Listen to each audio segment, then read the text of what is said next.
The realist आजाद, क्या आप हमें सुन पा रहे हैं? जी, जी। ओके ओके, स्वागत है आपका। जी, सबसे तो पहले तो सर मैं आपको बहुत-बहुत धन्यवाद देना चाहता हूँ, जो आपने मुझे इस मंच पर बोलने का मौका दिया।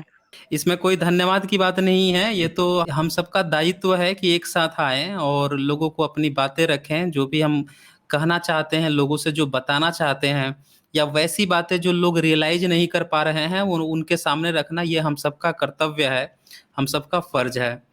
तो आज जिस चीज़ के लिए हम लोग जुड़े हुए हैं, सबसे पहले मैं ये जानना चाहूँगा कि क्या आप एथिस्ट हैं, या फिर आपके अंदर अभी भी आस्तिकता बची हुई है, या आप वास्तविक हैं?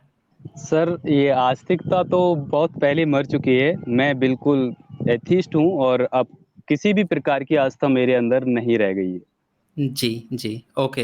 तो ये कैसे, इसका चरण कैसे रहा? कैसे आप एथिस्ट बन गए, या कैसे आप द रियलिस्ट आज़ाद बन गए? इसके पीछे सफ़र क्या रहा है? इसके बारे में आप थोड़ा-सा प्रकाश डालिए, लोग जानना भी चाहेंगे आपके बारे में। जी, जी। तो सर जैसा कि मैं शुरुआत से बताना चाहता हूँ, एक हिंदू फैमिली में जन्म लेना, उस बच्चे के ऊपर बचपन से ही धर्म, अंधविश्वास लाद दिया जाता है और बच्चा अंधविश्वास में ही पलता है। एनवायरनमेंट भी ऐसा ही मिलता है मोस्टली लोगों को, बहुत कम ही लोग ऐसे होते होंगे जिनके पेरेंट्स रैशनल हों। तो सभी जैसे कि ये अंधविश्वास में मैं पला-बड़ा हुआ और जो बचपन से सर मैं देखता आ रहा था, वो सब कुछ ये था कि हर त्योहार पे पाखंड। मेरी शुरुआत सर ये रैशनल बनने की तरफ मैं तब से हुआ। इस जर्नी मेरी यहाँ से शुरू हुई कि नवदुर्गा आती हैं जो दिवाली से पहले।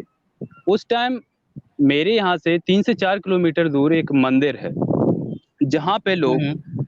ये पिंड भर के लुढ़कते हुए जाते हैं, पिंड भरते मेरे इधर पिंड बोलते हैं, जैसे कि लेट जाते हैं, एक नारियल लेते हैं अपने घर या थोड़े साइड में किसी मंदिर के पास से शुरुआत करते हैं जर्नी और उसकी डेस्टिनेशन रहती है, एक मंदिर है 3 से 4 किलोमीटर दूर, वहाँ तक जाते हैं तो लेटते हैं, जहाँ तक हाथ पहुँचता है वहाँ नारियल रख देते हैं। फिर लुढ़कते हुए या रेंगते हुए, फिसलते मतलब खड़े नहीं होना, वो नारियल तक पहुँच के फिर से लेट जाना और जहाँ तक आपका हाथ पहुँच रहा है वहाँ नारियल रख दीजिएगा। तो ये कंटिन्यू करना रहता है, तो लगभग सर 10 से 12 घंटे का समय लगता था। तो ज़्यादातर मैंने एक चीज़ यहाँ पे नोटिस की थी कि लोग इसके लिए हर बार जाते थे। मतलब ये नवदुर्गा आती हैं दिवाली से पहले, उसमें सभी लोग ऐसा करते थे। तो उस टाइम मेरी उम्र 10 से 12 साल रहती थी, 10 से 12 साल थी, तब मेरे घरवालों ने मुझे फ़ोर्स किया कि सभी लोग माता से दुआएँ लेने जा रहे हैं, तुम क्यों नहीं जाते हो? तो मैंने कहा ठीक है, भीड़ के साथ मैं भी चल गया। और मेरे घरवालों का, बाकी पड़ोसियों का, सभी का ये कहना था कि आप मंदिर पे कुछ माँगने जाएँगे और इस तरीके से आप मेहनत करके जा रहे हैं, तो आपको दर्द नहीं होगा, आपको महसूस ही नहीं होगा। आप आराम से आप सुबह आ जाएँगे, आपको 10-12 घंटे वहाँ तक पहुँचने में लगेंगे और आपको पता भी नहीं चलेगा। तो मैंने कहा चलो ये चमत्कार मैं भी देखने चलता हूँ, क्यूरियोसिटी थी मेरे अंदर। गया, शुरुआत की पूरी रात सर ये भेड़-चाल में वो फँसा रहा और जब सुबह वहाँ पहुँचा मंदिर पे पूरी रात तो कपड़े फट गए, बदन छिल गया और वहाँ न कुछ नहीं अच्छा। नारियल लेके जाया हाँ, और नारियल फोड़ के घर पे आ गए। अब जैसा कहा था वैसा कुछ नहीं हुआ, मैं तो 2 दिन तक उठ नहीं पाया और मोस्टली लोगों के साथ यही होता है।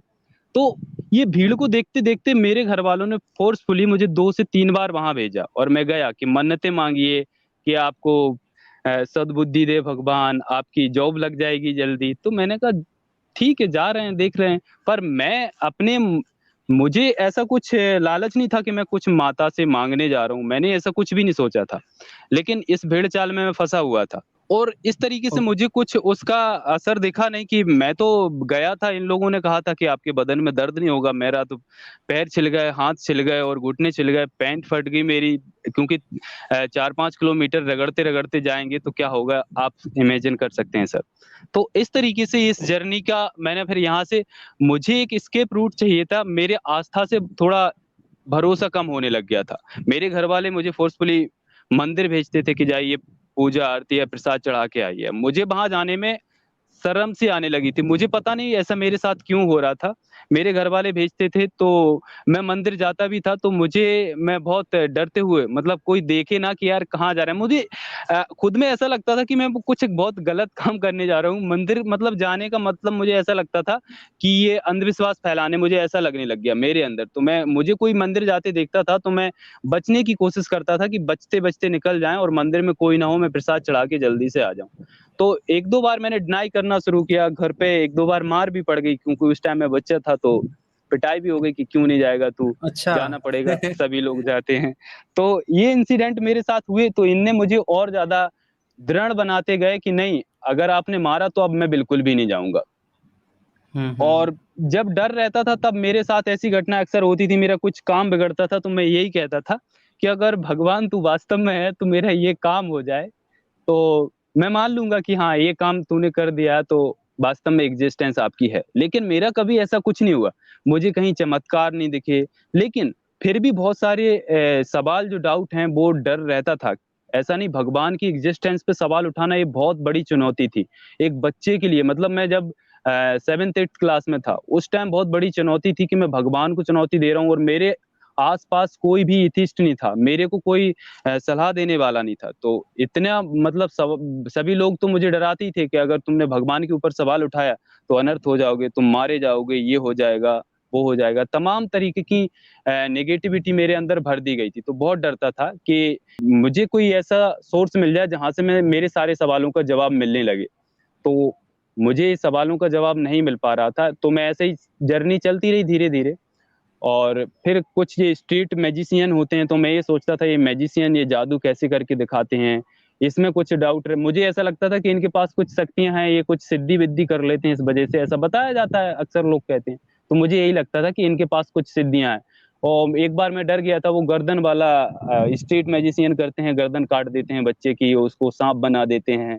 इस तरीके के जादू देख के मुझे बड़ा डर लगता था। फिर वो डराते हैं कि अगर आप यहाँ से भागे तो बच्चे का मौत हो जाएगा, मुट्ठी नहीं बाँधिएगा, ये वो बहुत सारी चीज़ें वो डराते हैं, तो मुझे उस टाइम डर लगता था। तो इस जर्नी में मेरा एक साथी है, उससे मुझे बहुत हेल्प मिली। वो एक मुस्लिम था, मुस्लिम फैमिली में, तो वो भी मेरे जैसा ही था, तो हम लोगों ने खोजना शुरू किया, फिर उसको किसी दोस्त के यहाँ से एक किताब मिली, जो एक अम्बेडकरवादी एक टीचर थे, उन्होंने पता नहीं कैसे समझ लिया कि इस बच्चे में ये, तो उन्होंने गिफ्ट की उसको। सत्य का विस्फोट उस किताब का नाम था। उस किताब को हम हुँ, दोनों लोगों हुँ। ने पढ़ा मिलके। तो पहले ओके। मेरा भूतों से भरोसा उठ गया, लेकिन फिर ये सोचता था कि अरे चलो मान लिया भूत नहीं होते, तो देवी-देवता होते होंगे, मैं ऐसा गलत भी हो सकता हूँ। ये भ्रम था, ये बहुत मतलब ज़्यादा नहीं रहा, 10-15 दिन में ये डाउट क्लियर हो गया कि देवी-देवता भी नहीं होते। कभी लगा कि जिन-जिन्नात तो होते ही होंगे। ये कुछ भी मँगा देते हैं, मैजिक देखते हैं ना, तो ऐसा लगता है ये रियलिस्टिक है, मतलब सब कुछ रियल हो रहा है। इसके बारे में ज़्यादा जानकारी ना होने के अभाव में ये लगता था कि ये हो सकता है। फिर कुछ दिन बाद सत्य का विस्फोट पूरा पढ़ा तो पता चला कि इसमें ये भी सारे जादू भी एक्सपोज़ किए गए हैं और एक किताब और मिल गई थी, उस टाइम अंधविश्वास पर ही थी। उसमें ये वो नरेंद्र दाभोलकर हैं, सर उनका ये किताब था, उससे मुझे इनका मैजिक के बारे में ये सारे पर्दाफ़ाश उन्होंने किए थे, उनके बारे में पता चला। तो सारे मैजिक वहाँ से डिबंक जो उनने किए थे, उससे मेरे ये डाउट क्लियर हो गए। फिर एक टाइम के लिए ये लगा रहता था कि भगवान हो भी सकता है, एक क्रिएटर यूनिवर्स का होगा कोई नहीं कोई तो। लेकिन कुछ टाइम बाद और थोड़ा-थोड़ा पढ़ते गए तो ये भी डाउट हट गया और फिर मैं एक एथिस्ट बन गया और उसके बाद से मैं अपनी पढ़ाई में लगा रहा। मुझे कोई मतलब नहीं था क्या है, क्या नहीं। उसके बाद से एक टर्निंग पॉइंट आता है मेरी ज़िंदगी में, मैं 12th पास आउट कर लिया था, फर्स्ट ईयर था मैं। तो मेरे पास मोबाइल आ चुका था एंड्रॉयड, तो सबसे पहले मैं फ़ेसबुक जॉइन किया और फ़ेसबुक पे कुछ ग्रुप्स थे, उनमें फँसा। तो वहाँ कोई हुँ, आईटी हुँ। सेल वाले ग्रुप के झांसे में मैं आ गया। तो इंसान को ना ये कॉन्स्पिरेसी बहुत ज़्यादा, मतलब जो कॉन्स्पिरेसी थ्योरीज़ सर बहुत ज़्यादा अट्रैक्ट करती हैं। मतलब वहाँ जो रैशनल बन रहे होते हैं या इनके अंदर थोड़ी बहुत क्षमता आई ही होती है, जो सवालों का जवाब ढूँढ रहे होते हैं, वैसे लोग बहुत जल्दी ऐसे ट्रैप में फँसते हैं। मैं भी कुछ समय के लिए फँस गया, एक राजीव दीक्षित महान, मतलब मैं तो कहता हूँ झूठों के जो हाँ, हाँ, हाँ। मुखिया हुए हैं, कपूड़ी लाल। झूठों के बादशाह, हाँ, हुँ, उनके ट्रैप में मतलब कुछ चीज़ें ऐसी लगती थी कि जो सही है। उस टाइम मेरे पास रिसोर्सेज़ नहीं थे फैक्ट चेक करने के, तो मैं कहाँ से करता? तो वो उनकी कॉन्स्पिरेसी थियरीज़ मुझे ऐसी लगी कि ये बिल्कुल रियलिस्टिक हो। और मैं कुछ टाइम के लिए राजीव दीक्षित का फैन सा बन गया। अरे मुझे उनके वीडियो पे जो डिसलाइक देख के ना गुस्सा आता था कि कैसे लोग हैं ये, मतलब यही नैरेटिव जो चलाया जाता है उसी में मैं भी फँस गया था कि जैसे कहते हैं ना ये लोग हुँ, कि हुँ। राजीव दीक्षित के वीडियो पे डिसलाइक करने वाले सब देशद्रोही, आतंकवादी हैं। मुझे भी यही लगता था कि ऐसे जो इंसान सत्यवादी हो, ऐसे इंसान को भी लोग गालियाँ दे रहे हैं या डिसलाइक करके जा रहे हैं, ऐसा कैसे हो सकता है पॉसिबल? लेकिन आगे चल के कुछ बातें उनने इतनी ज़्यादा झूठ बोल दी कि मुझे उन पे शक हो गया। तो हुँ, मैंने हुँ। कहा ठीक है, भगवान नहीं होता ये मान सकते हैं, लेकिन हमारा जो कल्चर है वो इतना अच्छा रहा कि दुनिया में इसका नाम है और हमारे यहाँ से अंग्रेज़ों ने ये टेक्नोलॉजियाँ चुराई हैं, ये सब कुछ उसमें बताते थे। फिर मुझे लगा देखना चाहिए एक बार फैक्ट चेक करके, तो सबसे पहले मेरा शुरुआत हुई सर, वो एक विमान शास्त्र है, जो राजीव दीक्षित ने शिवकर बाबूजी तलपड़े हैं, उनके बारे में बताया था। उस विमान शास्त्र को मैं ये सोचने लग गया कि मैं भी पढ़ के कोई एरोप्लेन वगैरह बनाऊँगा। तो मैंने हुँ, हुँ, हुँ। वो डाउनलोड किया और उसके अच्छा। हाँ, मैंने सोचा जब ये लोग कहते हैं कि उनसे अंग्रेज़ों ने चुराया है, मैंने कहा तो वो ग्रंथ तो अभी भारत में पड़ा है। तो लोग हुँ, मतलब उस हुँ। जब वो है हमारे पास उपलब्ध तो आज हम उनसे ज़्यादा आगे क्यों नहीं? क्योंकि उन्होंने ऐसा कहा था कि एक प्लेन को बनाने की 500-500 विधियाँ हैं, आप 500 तरीके से बना सकते हैं। तो मैंने कहा ठीक है, हुँ, हुँ। हम संस इवन सर मैं और मेरे एक सर हैं, हम दोनों ने ये तक हुँ, सोच हुँ। लिया था कि हम संस्कृत का कोचिंग मतलब 2-3 दिन तक हम एक टीचर भी ढूँढ लिए थे कि आप मुझे बेहतर तरीके से संस्कृत पढ़ाइए क्योंकि संस्कृत में वो ग्रंथ होते हैं तो इनका कहना था कि अब जब तक आप बेहतर संस्कृत नहीं जानते तब तक आप नहीं समझ पाओगे। तो मैंने कहा चलो संस्कृत भी सीख लेते हैं। तो कुछ टाइम तो संस्कृत पढ़ने का प्लान बना लिया था, 1-2 दिन बैठने भी गए उन सर से, थोड़ा पूछा भी, उन्होंने भी इसकी बहुत सारी तारीफ़ें की, अरे हाँ, आप बहुत अच्छी दिशा में जा रहे हैं ये वो। तभी अच्छा। हाँ, ओके, ओके। हुँ, हुँ। उसी टाइम में सर मैं एथिस्ट तो था ही, मुझ में क्रिटिसिज़्म वाली ये सोच तो थी ऑलरेडी डेवलप, लेकिन मैं ट्रैप हुँ, में हुँ। फँसा था। उस टाइम राजीव दीक्षित को एक वीडियो मिला राहुल आर्या का, तो उसके वीडियो देखे तो उसके थोड़े भ्रामक वीडियो लगे और वो फिर अंधभक्ति बहुत ज़्यादा फैला रहा था। उसके सजेशन में कहीं से आपका वीडियो लग गया। उस टाइम अच्छा, आपका 13th या 14th कुछ चल रहा होगा आपका वीडियो था। वीडियो। हाँ, हुँ, और हुँ, आपके हुँ। सब्सक्राइबर्स भी कम ही थे। तो देखा तो मैंने ओके। कहा हाँ यार, मैं तो यही ढूँढ रहा था यूट्यूब पे, आज तक ऐसा चैनल मिलता नहीं था जो इस तरीके से इन लोगों को डिबंक करे। उस टाइम से मैंने आपको मुश्किल से 1 महीने देखा होगा। मेरी पूरी हुँ, मेंटालिटी हुँ, हुँ। जो थी, मेरे सवाल थे वहाँ से मुझे आपके वीडियो से आंसर मिलना शुरू हो गया और मैंने संस्कृत सीखने का सपना छोड़ के विमान शास्त्र फिर आपने एक्सपोज़ भी कर डाला कुछ समय बाद। हाँ, उसी अच्छा। टाइम पीरियड में। हाँ, हाँ, हाँ, हाँ, हाँ। फिर मैंने कहा अब तो राजीव कुछ बचा दीक्षित ही को नहीं। किया था। हुँ, हाँ, हुँ। मैंने कहा अब मुझे अपनी संस्कृति पे गर्व करने लायक कुछ भी नहीं बचा क्योंकि अब जो था वो तो सब झूठ निकला। उस टाइम से मैं एक मतलब पूरी तरीके से डिटरमाइंड हो गया कि अब ऐसा कुछ नहीं हो सकता जैसा ये लोग कहते हैं।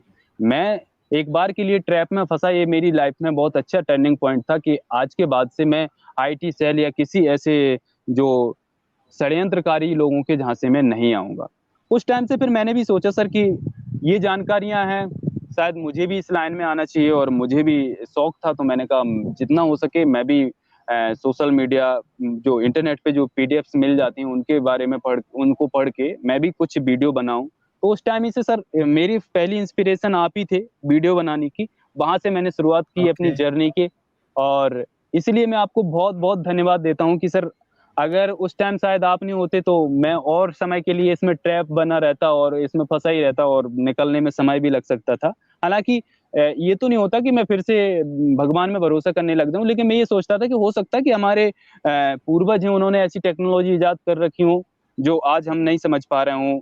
जैसा ये लोग कहते थे कि संस्कृत आप लोग समझ नहीं पाते, तो इस चक्कर में थोड़ा वो कॉन्स्पिरेसी ज़्यादा अट्रैक्ट करती है, इस वजह से भी हो सकता है कि फँस गया था। लेकिन जब फैक्ट चेक करने का मुझे कोई सोर्स नहीं था इस वजह से और आप मिले, उसके बाद से कुछ चैनल आपके जो उसमें रहते हैं चैनल लिस्ट में तो वो देखे, तो इस तरीके से मुझे और दूसरे चैनल मिलने लगे। रेगुलर उनको वॉच किया, फिर मैंने भी चैनल ये खोला, वहाँ से मेरी जर्नी हुई और आज सर मैं भी एक एथिस्ट हूँ और आज किसी भी तरह की मुझ में आस्था बाकी नहीं रह गई है। इस मेरी यही जर्नी रही है। ओके, बहुत-बहुत धन्यवाद। मुझे ये सुनकर काफ़ी खुशी हुई कि आप मेरी वीडियोज़ देखकर आप में कुछ मोड़ आया था। बहरहाल सबसे पहले तो मैं आप दोस्तों को बता दूँ कि ये हमारे द रियलिस्ट आज़ाद भाई हैं और इनका अपना यूट्यूब चैनल है और इनकी जर्नी अभी आप लोगों ने सुना भी। मैं पहले इनका चैनल दिखा देता हूँ। जो साथी इनसे अभी तक अगर नहीं जुड़े हैं या नहीं जानते हैं, वो लोग इनका चैनल यूट्यूब पर the realist Azad find out करके खोज सकते हैं। मैं दिखा दे रहा हूँ चैनल। ये आप लोगों को स्क्रीन पे दिख रहा होगा। हाँ, ये द रियलिस्ट आज़ाद। तो ये अभी देखिए अमोघ लीला को इन्होंने उसकी लंका ढहा रखी है। तो आप लोग इनके साथ ज़रूर जुड़े, और काफ़ी मेहनत से वीडियो बनाते हैं, काफ़ी अच्छी वीडियो बनाते हैं। पूरे फैक्ट चेकिंग वीडियो होती है इनकी।